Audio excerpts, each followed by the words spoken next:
बीते सोमवार को अशोक गहलोत जोधपुर में अपने 2 दिवसीय जनसंपर्क अभियान के लिए पहुंचे थे। इस दौरान उन्होंने सूर्यकांता व्यास का जिक्र करते हुए कहा कि जिसने मेरी तारीफ की या मुझसे अच्छा बर्ताव किया, बीजेपी ने उसी का टिकट काट दिया।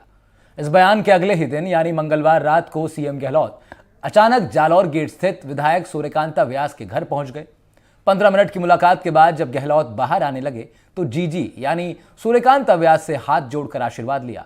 2 दिनों के जोधपुर दौरे के बाद गहलोत कांग्रेस महासचिव प्रियंका गांधी की सभा के लिए झुंझुनू आ गए, लेकिन अपने पीछे जोधपुर में गहलोत कुछ अफसाने छोड़ आए हैं। चर्चाएं हो रही हैं कि क्या गहलोत और सूर्यकांता के बीच क्या बातचीत हुई हो। सूर्यकांता व्यास सूरसागर सीट से वर्तमान विधायक हैं। साल 2003 से लेकर अब तक कांग्रेस लगातार इस सीट पर हारती आई है। इस बात की चर्चा राजस्थान से लेकर दिल्ली की 24 अकबर रोड तक है।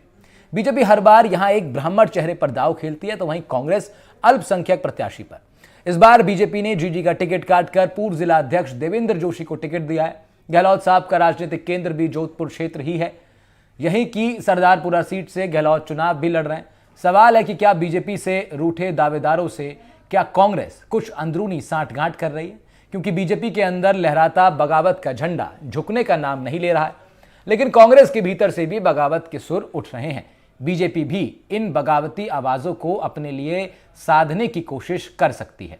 टिकटों की सूची के बीच बगावत के ये स्वर कौन से नए समीकरण की ओर इशारा कर रहे हैं? आज चुनाव राजस्थान में चर्चा इसी पर होगी। हमारे साथ कांग्रेस की तरफ से भरत मेघवाल जुड़ेंगे, भारतीय जनता पार्टी का पक्ष रखने के लिए पूजा कपिल मिश्रा होंगी और राजनीतिक विश्लेषक के रूप में श्याम सुंदर शर्मा भी हमारे साथ इस चर्चा में जुड़ेंगे। लेकिन सबसे पहले आपको सुनवाते हैं कि इस मुलाकात के बाद सूर्यकांता व्यास ने क्या रिएक्शन दिया था। क्या चर्चा हुई है और क्यों मिलना है आपसे? नहीं, कोई चर्चा कोई नहीं हुई। अभी फोन किया था आधा घंटे पहले कि मैं इधर से निकल रहा हूँ, आप जग रहे हो तो मैं आपसे मिलना चाहता हूँ, आपकी तबीयत के बारे में पूछना चाहता हूँ। इतनी बात और कोई बात ऐसे तबीयत का पूछते हैं। तो हमारे साथ हमारे तीनों पैनलिस्ट जुड़े हुए हैं। सूर्यकांता व्यास ने हालांकि बताया कि केवल एक शिष्टाचार भेंट थी। मुख्यमंत्री अशोक गहलोत ने भी इसी तरह की बात कही थी, लेकिन अंदरूनी बातचीत क्या हुई इसको लेकर के दिलचस्पी बनी हुई है। कयास लगाए जा रहे हैं अलग अलग। मैं सबसे पहले अपने पैनलिस्ट से आप लोग को इंट्रोड्यूस करा देता हूं। राजनीतिक विश्लेषक के रूप में श्याम सुंदर शर्मा हमारे साथ जुड़े हुए हैं। बीजेपी का पक्ष रखने के लिए पूजा कपिल मिश्रा है और कांग्रेस की तरफ से भरत मेघवाल हमारे साथ जुड़ेंगे। मैं सबसे पहले श्याम सुंदर शर्मा आपके पास आ रहा हूं। आप राजनीतिक विश्लेषक हैं। मैं जानना चाह रहा हूं कि सूरसागर सीट पर सूर्यकांत व्यास की नाराजगी क्या कांग्रेस के लिए कुछ इसमें फायदा निकल सकता है, क्योंकि गहलोत साहब उनसे मिलने के लिए पहुंचे। फिर सूरसागर सीट ऐसी सीट है जहां 2003 से कांग्रेस अब तक जीत हासिल नहीं कर पाई है। अब इतनी पुरानी उनके विधायक हैं बीजेपी की, उनको टिकट नहीं दिया गया। कहीं ना कहीं नाराजगी है। क्या बीजेपी सूरसागर सीट पर पर्टिकुलरली इस नाराजगी का फायदा उठा पाएगी? देखिए, मुख्यमंत्री जी राजनीतिज्ञ हैं, 50 साल से राजनीति कर रहे हैं। वो कोई भी स्टेप उठाने से पहले सोचते हैं कि मुझे क्या लाभ होगा, मेरी पार्टी को क्या लाभ होगा। वो तो रावण के मेले में जब दहन हो रहा था तो मैदान पे मिल लिए थे जीजी से। तो हाँ, अब जीजी के घर जाके ही मिलने का क्या औचित्य है, क्योंकि हाँ, उनके पुत्र वहां से चुनाव लड़ते हैं, निश्चित रूप से पार्लियामेंट का चुनाव लड़ते हैं और खुद भी चुनाव लड़ते हैं वो। तो जीजी की कृपा हमेशा रहती है। विधानसभा में भी देखते हैं जीजी उनके प्रति प्यार दिखाती हैं और जीजी जो कहती हैं वो कर भी देते हैं। और उन्होंने कहा कि जीजी का मेरे कारण से टिकट कटा है, तो देखिएगा वो सिंपैथी लेने का प्रयास कर रहे हैं या राजनीति करने का प्रयास कर रहे हैं। वो कल गए थे और असली जीजी अपनी असली जीजी से भी मिल के आए। वो ऐसा नहीं है कि वो असली जीजी से भी जो वो हमेशा जाते हैं, वो अपनी बहन से, जो बड़ी बहन है, उनका आशीर्वाद भी लेके आए। लेकिन क्योंकि राजनीतिक तौर पे जो जीजी हैं वो सबकी जीजी हैं, तो वो क्यों गए मुख्यमंत्री जी, मुझे नहीं समझ में आ रहा था। जब शिष्टाचार भेंट तो राजनीतिक व्यक्ति जब भी करता है जब उसको जरूरत पड़ती है, क्योंकि रामलीला में जब रावण का दहन हो रहा था जीजी के पास मिल करके आए थे, दौड़ के गए थे जीजी को और सार्वजनिक रूप से कहा था देखो जीजी मेरे पक्ष में है, जीजी मेरे साथ है। अब देखिए जीजी के घर जाकर के उन्होंने एक नई राजनीति को जन्म दे दिया जोधपुर में। ठीक बात है कि जीजी कोई बात नहीं, तुम्हारी पार्टी तुम्हारे साथ है नहीं है, ये भाई जो आपका राजनीतिक भाई है वो आपके साथ है और उसका फायदा कितना उनको मिलेगा ये चुनाव में देखे आएगा सामने। या कौन किस तरह की स्थिति बनेगी। तो हर राजनीतिक व्यक्ति और मुख्यमंत्री जी स्पेशल बिना राजनीति के नहीं जाते, वो देखते ही नहीं। आप बात करो, उनका कंधे पे हाथ रखना, हाथ मिलाना, एक बड़ा संदेश देने का काम, घर जाकर मिलके आने का मतलब तो कुछ और ही हो जाता है।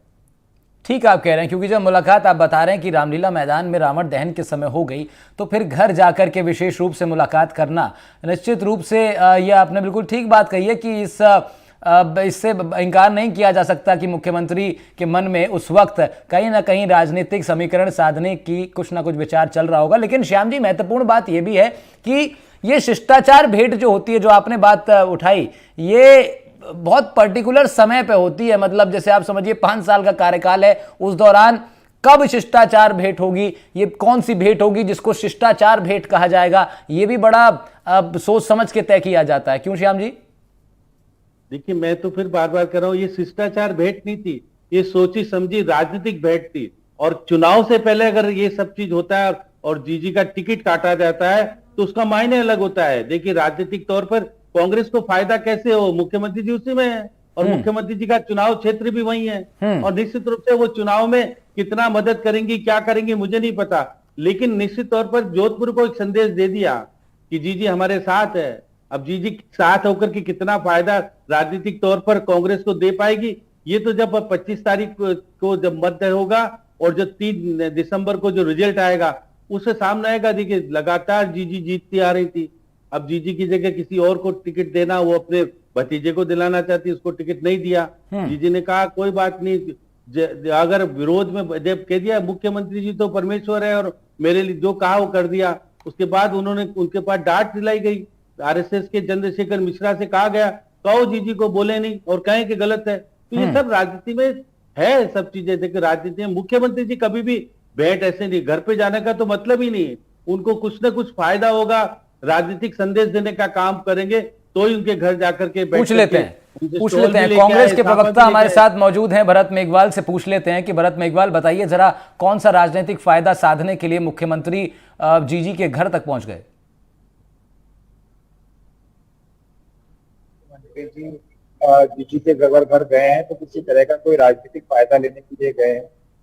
एक ही जिले से आते हैं और काफी पुराना इनका संबंध रहा हुआ है। और जब इन्होंने जीजी ने उनके माननीय मुख्यमंत्री जी की तारीफ की थी उनके कार्यों को लेकर, चाहे कैलाश मेघवाल जी की हो, हमने देखा था कि किस तरीके से भारतीय जनता पार्टी द्वारा रिएक्शन आया था। उन्हें इस चीज को बिल्कुल भी एक्सेप्ट नहीं किया और चाहे कैलाश जी हो चाहे जीजी हो, दोनों की टिकट उन्होंने काटी। मुझे लगता है एक अगर हम बात करना चाहें तो मालवीय नगर के अंदर भी वेद व्यास जी नामक एक व्यक्ति हैं जो माननीय मुख्यमंत्री जी से काफी अच्छे परिचित है और मुख्यमंत्री जी अधिकांश समय उनके घर जाते हैं। मालवीय नगर से उनके जो लड़के थे उन्होंने भी टिकट की मांग की थी, लेकिन उन्हें टिकट नहीं मिला। तो ये एक लगा देना कि भाई अगर मुख्यमंत्री जी किसी के घर जा रहे हैं तो कोई ना कोई राजनीतिक समीकरण होगा, मैं इस बात से अभी भी सहमत नहीं हो पाऊंगा। सबका एक व्यक्तिगत व्यवहार है कि शिष्टाचार मुलाकात थी और ऐसा कुछ नहीं है कि किसी वोटों को साधने के लिए या एक सिंपैथी कार्ड खेलने के लिए माननीय मुख्यमंत्री जी को वहां जाना। माननीय मुख्यमंत्री जी को इसलिए संवेदनशील कहा जाता है क्योंकि वो हर एक चीज को समझते हैं, भावनाओं को समझते हैं और हर एक चीज में वो केवल राजनीतिकरण नहीं देखते। इस तरीके से ठीक है, आप ये कह रहे हैं कि इसमें कोई राजनीति नहीं थी, केवल बहुत सामान्य भेंट थी और मुख्यमंत्री अपने व्यवहार के कारण उनके पास तक पहुंचे। लेकिन मैं बीजेपी की भी प्रवक्ता हमारे साथ हैं, पूजा कपिल मिश्रा भारतीय जनता पार्टी का पक्ष रख रही हैं। पूजा जी, स्वागत है आपका एनडीटीवी राजस्थान में। लेकिन मैं ये जानना आपसे चाह रहा हूं कि मुख्यमंत्री पहुंच जाते हैं सूर्यकांता व्यास से मिलने के लिए, लेकिन आपकी इतनी वरिष्ठ नेता हैं, वो 7 बार चुनाव लड़ी, 6 बार विधायक रहीं, टिकट उनका कट गया, ठीक है, वो आप लोगों ने तय किया होगा जो भी सोच समझ के, लेकिन आपका कोई भी नेता उनसे मिलने के लिए नहीं पहुंचा। शिष्टाचार भेंट आप लोगों ने नहीं की, विरोधी पार्टी वाले पहुंच गए शिष्टाचार भेंट करने, लेकिन आपका कोई भी प्रमुख नेता जीजी से मिलने के लिए नहीं पहुंचा। क्या दर्शाता है ये? देखिए राहुल जी, जीजी हमारी बहुत वरिष्ठतम है, हमारे लिए बहुत आदरणीय है, सम्माननीय है। जीजी हमारी नारी शक्ति की प्रणेता रही है राजस्थान की भारतीय जनता पार्टी में और जीजी हमारे लिए सबके लिए बहुत सम्मानीय और निरंतर सतत संपर्क में सब जीजी से रहते हैं। इवन हम लोग भी जब आज इस पीढ़ी के इतने गैप के बावजूद भी महिला मोर्चे की बात हो या राजनीतिक और भाजपा की बात हो तो जीजी को सदैव याद रखते हैं। तो हम ना पूछ रहे, ये तो बात ही नहीं है। अब गहलोत जी के मन में क्या चल रहा है, वो अपने कुनबे को संभालने की जगह है, वो उन्हें लग रहे, वैसे अच्छी बात है अगर वो जैसा कि भरत जी ने बताया कि वो शिष्टाचार भेंट करते रहते हैं। अब हमें दिखाई चुनावी समय में पड़ी उनकी शिष्टाचार भेंटें, उन्हें ऐसी शिष्टाचार भेंटें प्रधानमंत्री जी जैसे पूरे देश को अपना देश कहते हैं, परिवार कहते हैं, अगर मुख्यमंत्री जी अगर यही सीख और सोच रख के पूरे राजस्थान को अपना परिवार मान के काम करे तो शायद अच्छा हो। वो महिलाएं जो तरस रही हैं, परेशान हो रही हैं, उनको भी कहीं न्याय की गुहार मिले, सम्मान सुरक्षा मिले, उन युवाओं को कहीं कुछ न्याय मिल पाए। ऐसे ही सारे जो लोग इस राजस्थान के नागरिक हैं, जो मुख्यमंत्री जिनके मुखिया हैं, ऐसा ध्यान, ऐसी शिष्टाचार भेंटें, ऐसा शिष्टाचार पूर्वक कार्य वो करें तो ज्यादा बेहतर है। और हमारे लिए जीजी अति सम्मानीय और सतत पार्टी उनके संपर्क में, इसमें कहीं कोई दौरा ही नहीं है राहुल जी। बाकी इनके मन में क्या है, इनकी दाल क्या है, इनकी खिचड़ी क्या है, वो तो यही जाने। लेकिन पूजा जी, आपको नहीं लगता है कि जो आप कह रही हैं, आप जैसे बता रही हैं, आप ये कह रही हैं कि वे हमारे लिए पूरी सम्मान की पात्र हैं सूर्यकांता जी, लेकिन आपको नहीं लगता है कि आपके किसी नेता को उनके पास जाना चाहिए था? जिस तरह की सुर्खियां गहलोत साहब बटोर रहे हैं, जिस तरह का मैसेज जोधपुर की जनता में अशोक गहलोत देने का प्रयास कर रहे हैं, वैसा ही कुछ मैसेज जो है अगर बीजेपी का कोई नेता जाता तो ज्यादा अच्छा लगता। राजनीतिक शिष्टाचार की जो हम बात करते हैं, ज्यादा ठीक लगता, रिलेटेबल लगता। वो राहुल जी बिल्कुल हमारी मार्गदर्शक भी है, वो सतत संपर्क में है, ये हमें कोई इसके लिए स्पेशल उसकी कहीं वो नहीं है। हमारे लिए वो हमेशा सम्मानीय, हमेशा मार्गदर्शक है। निरंतर वो कार्यों में, निरंतर पार्टी की गतिविधियों में, संगठनात्मक कार्यों में, चुनावी कार्यों में निरंतर हमारे साथ में ही रहती है। हमारी कहते हैं वरिष्ठ जन, हमारी पुरोधा की तरह वो हमारे बीच है।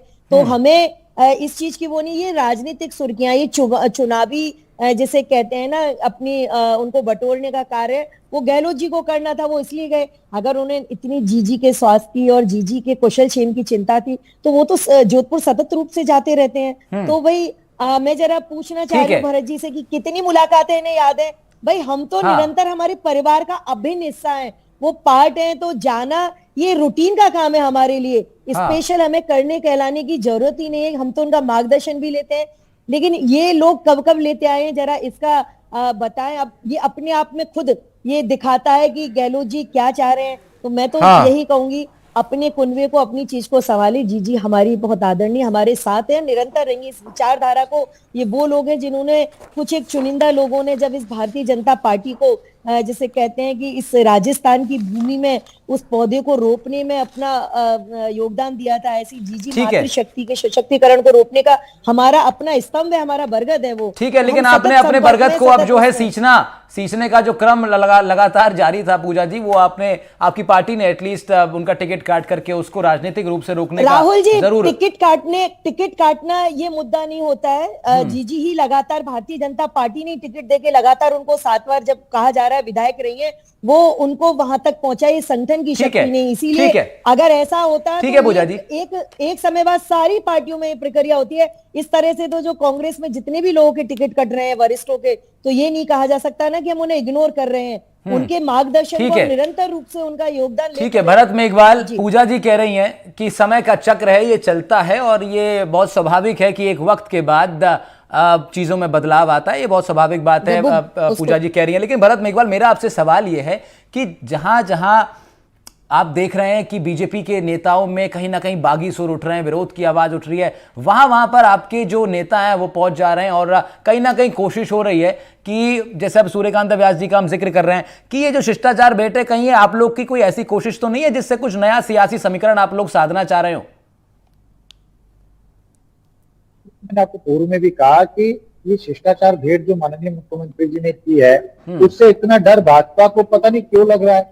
भाजपा क्यों इतनी सहमी हुई है, इतनी बौखलाई हुई है कि एक शिष्टाचार भेंट को भी वो राजनीतिक समीकरणों के आधार पर ले रही है। आपने कहा कि इनमें जो बागी सुर उठ रहे हैं, वो बागी सुर उठने का कारण देखिए यह है कि जब आप किसी स्थानीय नेतृत्व की अवहेलना करते हैं और आप अपनी तानाशाही प्रवृत्ति अपनाकर टिकटों का वितरण करते हैं, तो ये प्रभाव हमें देखने को मिलता है। जब पहली सूची 41 की इनकी आई थी, उसके बाद जिस तरीके से जो अपने आप को गुटबाजी से दूर कहते थे, जो कहते थे हम अनुशासित पार्टी, हमारे अनुशासन रहता है, हमने अभी इनके अनुशासन को हमने नहीं, पूरी जनता ने और मीडिया ने भी देखा कि 1 या 2 या 4 विधानसभा नहीं, तकरीबन 26 से ज्यादा सीटों पर इनके आज विरोध शुरू हो चुका है। ठीक है। और जिस हिसाब से ये अभी कह रहे थे कि यहाँ राजस्थान में बरगद का पेड़ और सींचा करा, जिन लोगों ने राजस्थान में भारतीय जनता पार्टी को सींचा, आप तो उनके टिकट काट के अलग करने बैठ गए।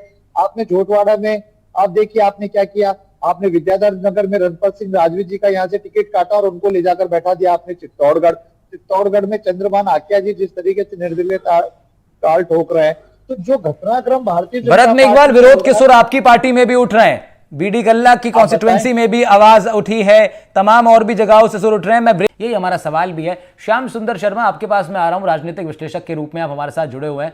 सर, मैं ये जानना समझने के लिए समझना चाह रहा हूं दरअसल आपसे कि जब भी सूची आती है, हर बार का यही पैटर्न है और हर प्रदेश में यही पैटर्न रहता है कि जब भी सूची आती है तो कहीं ना कहीं से बगावत के सुर उठते हैं, विरोध की बात होने लगती है, जो दावेदार होते हैं वो नाराज हो जाते हैं, उसके बाद फिर सब नारेबाजी होती है और शक्ति प्रदर्शन होता है, तमाम चीजें होती हैं। ये हर चुनाव में ये सब होता है। लेकिन आपका विश्लेषण क्या कहता है कि ये जो बगावती सुर होते हैं, इनका चुनावी रिजल्ट पर कितना इंपैक्ट पड़ता है? सर देखिए राहुल जी, हर राजनीतिक पार्टी में जब सूची जारी होती है, बगावत स्वाभाविक है, होता भी है जी, लेकिन उसको समय रहते हुए जो बांध लेता है, जो अपने कार्यकर्ताओं को संतुष्ट करने का प्रयास कर लेता है, वो तो ठीक ठाक रिजल्ट पाता है। लेकिन जब बागी होकर के खड़ा होता है तो पार्टी को नुकसान निश्चित रूप से होता है। आज नहीं, हमेशा से आया। अब आप देखिएगा कि जब यहाँ बोतल और झाड़ू और कई दल तैयार बैठे हैं कि नाराज होने वाले लोग हमारे पास आए तो हम उनको उम्मीदवार बना लें और फिर बाद में कहें कि हमारी पार्टी ने इतने वोट ले लिए, जबकि हकीकत उनकी पार्टी के वोट नहीं होते। वोट तो उसके होते हैं जो कि समर्थक। आप देखिएगा कि मैं देख रहा था अभी तो क्या कि कांग्रेस ने तो ऐसी सूची जारी की है, जो सिटिंग एमएलए थे या मंत्री थे उन्हीं को टिकट दिया है, 15 मंत्रियों को या बाकी को दे दिया है। इसलिए बगावत अभी कम दिख रही है। लेकिन बीजेपी कांग्रेस वहां तो क्या है, मैं देख रहा है कांग्रेस में टिकट देने से पहले बगावत हुई। हाँ बिल्कुल, कोटा में भी तस्वीरें आई, अन्य जगहों से भी तस्वीरें आई। अमीन खान की बात करें या अनिल शर्मा की बात करें, हाँ, या अर्चना शर्मा की बात करें, यहाँ बगावत देखने को पहले मिली कि भाई ऐसा नहीं, ऐसा हो सकता है। फिर उसके बाद भी हुई, बाद में भी हो रही है। और देखिए सचिन पायलट और मुख्यमंत्री जी के बीच में जिस तरह का समझौता और जो प्रेस कॉन्फ्रेंस करने के बाद जो उजागर हुआ कि मानेसर वालों को भी दे दो और उनको भी दे दो, तो ये देखिए एडजस्टमेंट वाला फैसला हुआ है। अभी जो तीसरी और चौथी सूची आएगी तो कांग्रेस की बगावत। अच्छा, इसमें श्याम जी बीजेपी ने भी जो है थोड़ा बेटरमेंट किया है। पहली सूची के बाद ये कहा जा रहा था वसुंधरा खेमे के विधायकों को नाराज किया है और उनको थोड़ा इग्नोर कर दिया। दूसरी सूची में जिस तरह आपने पायलट और गहलोत का एग्जांपल दिया, इनका जो आपसी अभी सहमति बनती हुई दिखाई दे रही है, बीजेपी ने भी जो है डैमेज कंट्रोल करने की कोशिश की। वसुंधरा खेमे के उनके कई समर्थकों को जो है इस बार प्रत्याशी बनाया गया है। तो ये डैमेज कंट्रोल करने की कोशिश दोनों पार्टी कर रही है। श्याम जी बता रहे थे कि जो पार्टी चुनाव से पहले सही समय पर इन बगावती सुरों को मुखर होने से पहले थाम लेगी उसको लाभ होगा, जो नहीं थाम पाएगी उसको नुकसान उठाना पड़ेगा। कांग्रेस के प्रवक्ता से मेरा सवाल है, भरत मेघवाल हमारे साथ जुड़े हुए हैं। अभी तक 76 उम्मीदवारों की सूची आपने जारी की है, कुछ जगहों पर विरोध हो रहा है, कुछ ऐसी सीटें भी है जहां अभी सूची जारी नहीं हुई है जिन सीटों की, लेकिन वहां अभी से जो है आपके लोग विरोध करना शुरू कर दे रहे हैं। अभी तो 124 नाम और हैं, इनको कैसे आप बैलेंस कर पाएंगे? कैसे इन बगावती सुरों को थामेगी आपकी पार्टी? देखिए, राजनीति में महत्वाकांक्षी हर एक व्यक्ति होता है और जब चुनाव का समय होता है तो हर एक व्यक्ति की एक आशा होती है कि वो उसको टिकट मिले पार्टी से और वो विधानसभा में चुनकर जाए। लेकिन ये संभव नहीं होता कि हर एक व्यक्ति को टिकट दिया जा सके, तो कई बार इस तरह के विरोध के सुर उठते हैं। लेकिन विरोध करने का तरीका आप देखिए, जहाँ कांग्रेस में अगर किसी ने विरोध किया टिकट के लिए तो उन्होंने एक सही तरीके से अपनी बात आला कमान तक पहुंचाई। वहीं हम जब भारतीय जनता पार्टी को देखते हैं तो हमने देखा राजसमंद में किस तरीके से कुर्सियां तोड़ी गई। भरत जी, केवल अगर आप अपनी पार्टी के बारे में बता पाए तो ज्यादा ठीक रहेगा ना, केवल आप अपनी पार्टी के बारे में बताएंगे। देखिए, कांग्रेस पार्टी कंपैरिजन तो आपको देखना होगा ना कि दोनों पार्टी के अंदर किस तरह की, उसको बगावत का सुर नहीं दे सकते। अगर कांग्रेस पार्टी में किसी को टिकट मिला उसके बाद आपने देखा कहां कोटा में टायर जला करके प्रदर्शन किया जा रहा है। सर देखिए, चुनिंदा एक दूसरे की अगर ऐसी होती है तो उसका हम आपको फिर कह रहे हैं कि इस चुनावी साल में देखने को मिलता है। लेकिन आप कंपैरिजन को देखिए ना कि जहां हमारी 76 सूची में से अगर 1-2 लोगों के अगर विरोध हो रहा है तो एक लिमिटेड विरोध हो रहा है। लेकिन वहीं हम भारतीय जनता पार्टी का आप विरोध तो देखिए किस लेवल पर हो रहा है। कहना नहीं चाहिए लेकिन अर्थियां निकाली जा रही है, इस तरीके से लगातार विरोध होता जा रहा है। ठीक है, गोटवाड़ा सीट में अभी तक विरोध शांत नहीं हुआ, सांचौर में अभी तक नहीं हुआ। आप यहाँ का तिजारा का विरोध को ले लीजिए। लेकिन कांग्रेस में तो ऐसा नहीं है ना, क्योंकि कांग्रेस ने जिताऊ कैंडिडेट को सर्वे के आधार पर उन्हीं विधायकों को, मंत्रियों को, प्रत्याशियों को उतारा है जो सच में जनता के बीच में जाकर काम कर रहे हैं। ठीक है, महत्वाकांक्षी हर एक व्यक्ति होता है। ठीक है भरत जी, हमारे यहाँ संयम है, हमारे यहाँ अनुशासन है और हमारे यहाँ संयमित होकर लोग अपनी चलिए, बात तो को ये रखते आपका हैं। अनुशासन आपकी पार्टी का और ये संयम जो है किस दिशा में कितना फायदा कांग्रेस को इन चुनावों में पहुंचा पाएगा, देखना बड़ा दिलचस्प होगा। लेकिन क्योंकि ऑलमोस्ट अब मैं वाइंड अप कर रहा हूं इस डिस्कशन को, तो मैं एक बार पूजा कपिल मिश्रा का पक्ष जरूर लूंगा। पूजा जी, आप लोग तो कैडर बेस्ड पार्टी हैं, संगठन, आप लोग की संगठन की चर्चा होती है, अब बात करते हैं आपके नेता भी कि संगठन को किस तरह बनाया जाना चाहिए, किस तरह बढ़ाया जाना चाहिए, इसको बीजेपी से सीखना चाहिए या संघ परिवार के अन्य संगठनों से सीखना चाहिए। क्यों आप लोग जो है ये जो तमाम लोग विरोध कर रहे हैं, इनको संगठन में कुछ तोहफा दे दीजिए ना आप लोग, तो आपका विरोध शांत हो जाएगा। इस तरीके से क्यों नहीं कुछ प्लान अप कर लेते हैं? राहुल जी, भारतीय जनता पार्टी विश्व की सबसे बड़ी पार्टी है। एक बड़ी तादाद में जिसे कहे कार्यकर्ताओं की फौज है, कार्यकर्ता लोग हैं। निश्चित तौर पे जब परिवार बहुत बड़ा होता है और बहुत सारे लोगों की आकांक्षाएं होती हैं तो चीजें हो जाती हैं, और निश्चित तौर पर हमारे कार्यकर्ता परिवार के लोग बिल्कुल बेहतर तरीके से भारतीय जनता पार्टी को जिताने के लिए काम करेंगे। जो फौरी तौर पर एक आक्रोश है या नाराजगी है वो रहती है, लेकिन भारतीय जनता पार्टी का कार्यकर्ता निश्चित तौर पर पार्टी के लिए तत्पर होकर कार्य करता है। और मतलब आपके अध्यक्ष का पुतला बनाकर के शव यात्रा निकाली जा रही है और आप इसको कह रही हैं कि एक सामान्य बात है। इट्स वेरी शॉकिंग एक्चुअली कि मतलब पार्टी के अध्यक्ष की इस चीज को देखिए, अनुशासनात्मक कार्रवाई जो भी होनी है राहुल जी, जिस पर जैसी होनी चाहिए वो समिति है वो देखेगी। लेकिन एक जन आक्रोश जो होता है कि भाई ये बात कर रहे हैं ना कि हमारे, अभी तो आप अपने टिकट सारे डिक्लेयर करिए, यहाँ से आशाएं और अपेक्षाएं, भारतीय जनता पार्टी का कुनबा इतना बड़ा है, कुछ लोग हर जगह ऐसे होते हैं जो सीमाओं को पार कर जाते हैं। तो उसके लिए अनुशासन समिति है उन विषयों को देखने के लिए, क्योंकि ये विषय मैं नहीं बोल सकती कि ऐसी कार्रवाई होगी। कार्रवाई निश्चित तौर पर जो अपनी सीमाओं को लांघेगा, भारतीय जनता पार्टी हमेशा से करती आई है और ये वो पार्टी है जिसमें अनुशासनात्मक कार्रवाई शुरुआत से ये समिति बनती है और कार्य करती है। लेकिन ये वो परिवार है, ठीक है गुस्सा है, नाराजगी है, लेकिन ज्यादातर लोग, ठीक है, चीज की तो नहीं कहती, लेकिन ज्यादातर लोग सुबह के ठीक है पूजा जी, तो आप, आप भारतीय जनता पार्टी एकजुट होकर चुनाव लड़ेगी और बहुत अच्छे बहुमत से ना केवल लड़ेगी, जीतकर राजस्थान में सरकार बनाएगी, जनता की सेवा के लिए आगे आएगी। ठीक है, यही दावा कांग्रेस भी कर रही है। तो श्याम सुंदर जी, बहुत बहुत शुक्रिया मैं आपका कर रहा हूं, आप राजनीतिक विश्लेषक के नाते से हमारे साथ जुड़े। पूजा जी, आपका भी शुक्रिया, आपने बीजेपी का पक्ष रखा। भरत मेघवाल, आपका भी बहुत शुक्रिया।